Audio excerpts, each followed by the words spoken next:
Up next, we have my next interviewee. Miss Emanuala Palmeres is a Brazilian American who arrived in the United States at the age of 10, unable to speak any English. Today, she's a member of the Danbury Board of Education, the editor and partner of the Tribuna newspaper, a bi-weekly publication in English, Portuguese, and Spanish. She is also the co-founder and vice president of the New American Dream Foundation, a 501c3 organization created to promote our nation's rich immigrant history, highlighting the cultural, social, and economic contributions of all immigrants, and the core American values of equal opportunity, progress, freedom, and the areas of education, health, and civic engagement.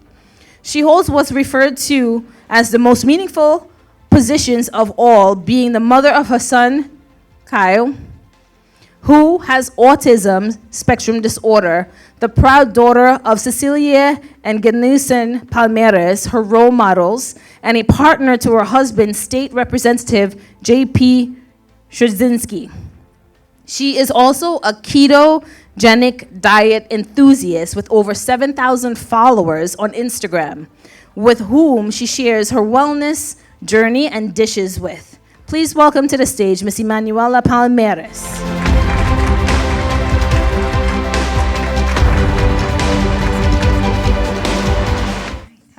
Today. How are you doing today? I'm doing great.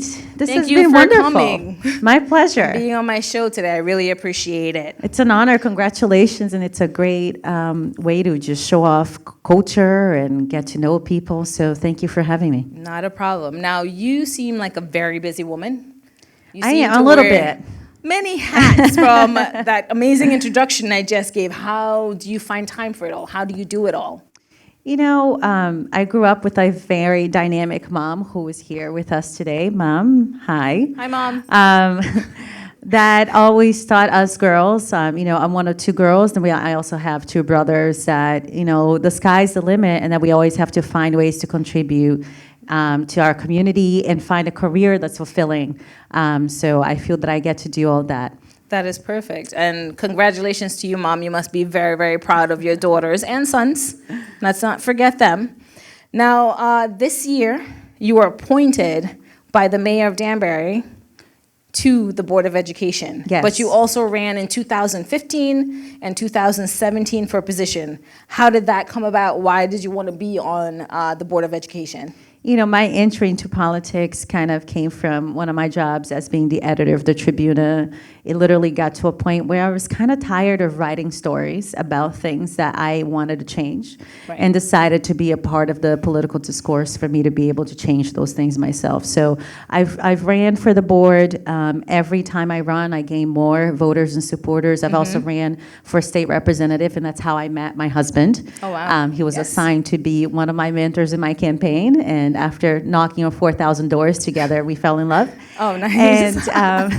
And I am proud to serve on the Danbury School Board and be able to represent the immigrant community, the special needs community, right, and fight for all children in our school district. Fighting is important, and I like the fact that you have taken that step to try to make a change in your community. You're not right, just sitting back and watching things happen. You're actually about to make a change. You're not that you're trying, you're about to make a change. I think that's a mom thing.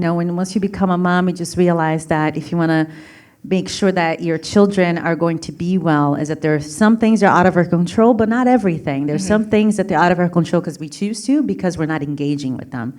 So I just chose to engage with that too. Okay, well now the real reason we're talking to you today, I just wanted to touch on a couple of things before talking about that, is the keto diet. Yes, keto. What is the keto diet? So the ketogenic diet is a way of eating, a way of life actually, that is possible for everyone, because believe it or not, everyone at one state or another actually experiences ketosis. And ketosis is the state of the body of using fat instead of sugar for energy. And, when I gave birth to my son, I had gestational diabetes. I was 205 pounds. I really struggled to get rid of the baby weight. I ended up developing some heart issues, blood pressure issues because of the pregnancy. Wow. And I also had always suffered all my life as a young woman with PCOS, polycystic ovarian syndrome, and also Hashimoto's disease. So I always had a lot of issues with my endocrine system, with my weight, and I decided to try something different, and the ketogenic diet was that difference. And I came about figuring out and learning about it because it was actually prescribed to my mother.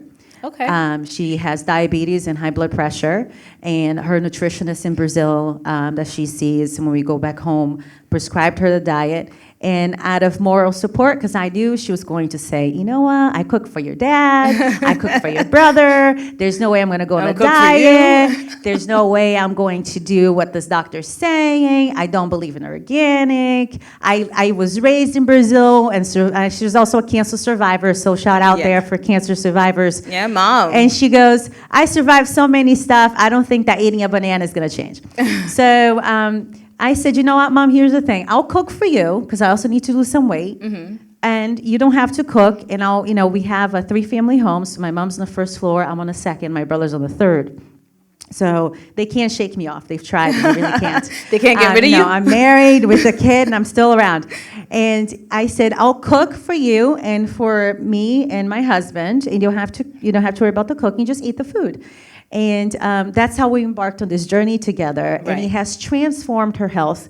It has transformed my life. Your health. Yes, I've lost 20 pounds. Congratulations. In 6 months, yes. And my husband has lost close to 40 pounds. Wow. And not to mention that, I was scheduled for a second surgery to remove an ovarian cyst that was over 7 centimeters wide. And after I did the diet for 6 months, I went back to the follow-up ultrasound, and they couldn't locate the cyst. That's so amazing. What I believe it was, thank you. I believe it was 2 things. One, I'm a Christian. I believe that God obviously had his hand on that.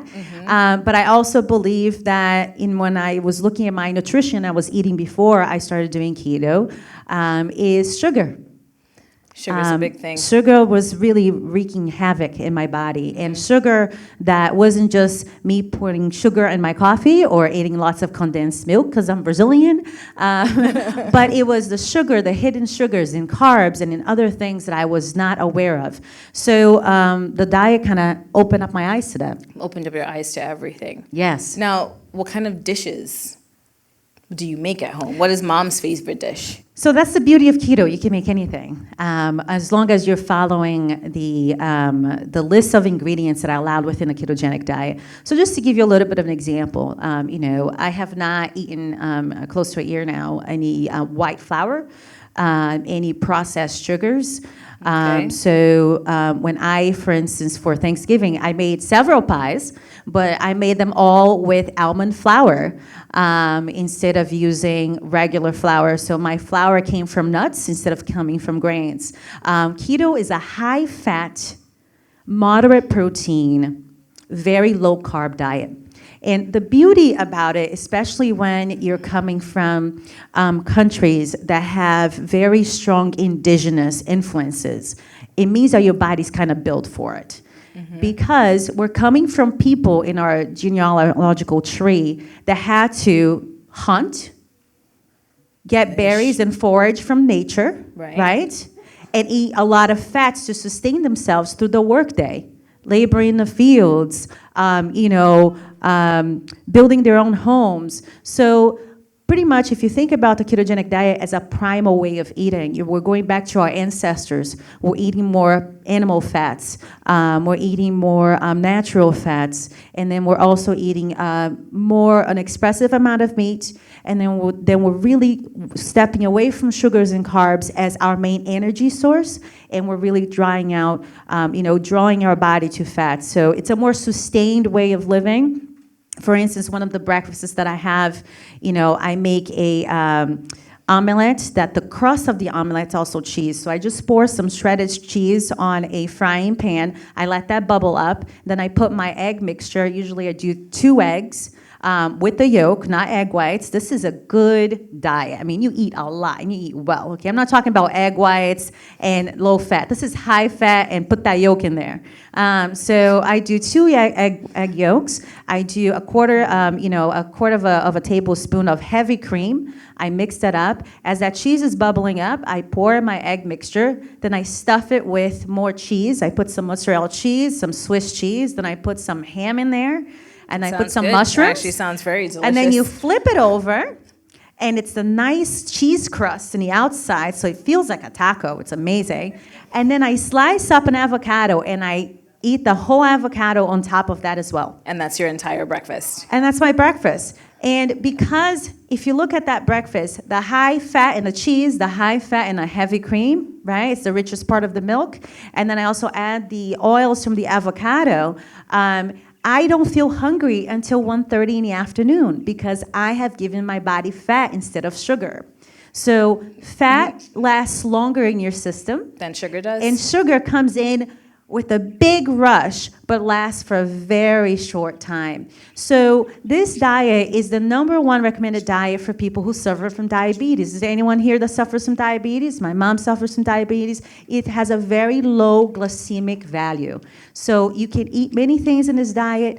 And my mom went, praise God, from 13 units of insulin a day now to only doing 10. So we dropped down 10 units. Her A1C was 8.3, went down to 6.7. That's excellent. She has lost 15 pounds, and now instead of Liptor and Zaria, she's only taking Liptor. They dropped the Zaria as a booster because of this diet. So that's changed. I believe in it wholeheartedly. Complete physical change and complete mental change for you. Yes. Now, if we wanted more information on you to see what you cook every day, and do you have an Instagram or? I do. I have Facebook? My Instagram handle. It's Keto Manu. That's KETOMANU. The one thing I must say, though, before anyone thinks about starting the keto diet, it's very important that you go see a doctor and get a complete physical. Make sure your levels are right. Make sure that your cholesterol is right. Make sure that you're apt to start this diet. And then you can definitely begin to explore. I also have a website. It's KETOMANU, ketomanu.com.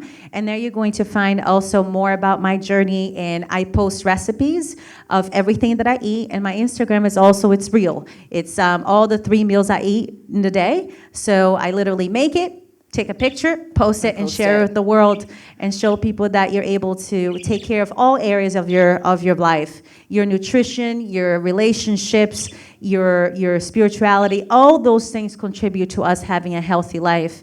And it's very important that we take care of our bodies. Well, we thank you for all of the information that you've given us today, and maybe some of us may try the keto diet one day, maybe follow you on Instagram, see exactly what you eat and exactly what we can make. But I thank you again for being on my program today. Do you have anything else to share with us that can enrich our lives? Sure. Keto is the right way for me, but I encourage everybody to consider looking at their nutrition. It may be another type of diet that works for you, but we are what we eat. So if you consider the foods that you're putting in your body, the #1 health advice that I give to everyone is stop eating things out of boxes. And out of cans? Go back to the kitchen. Go back to the kitchen and cook your own food. Connect to your ancestors that way, of providing your own nourishment, going back to the kitchen, feeding your family, showing them love through that. Eating is healthy. What we're eating is not. So we need to celebrate the eating and everything that comes together with getting our families together and taking care of each other. But we have to take care of our bodies and be mindful of what we're putting in them. Well, thank you so much for being here today and sharing all of that information with us. Please give it up for Miss Emanuala Palmeres.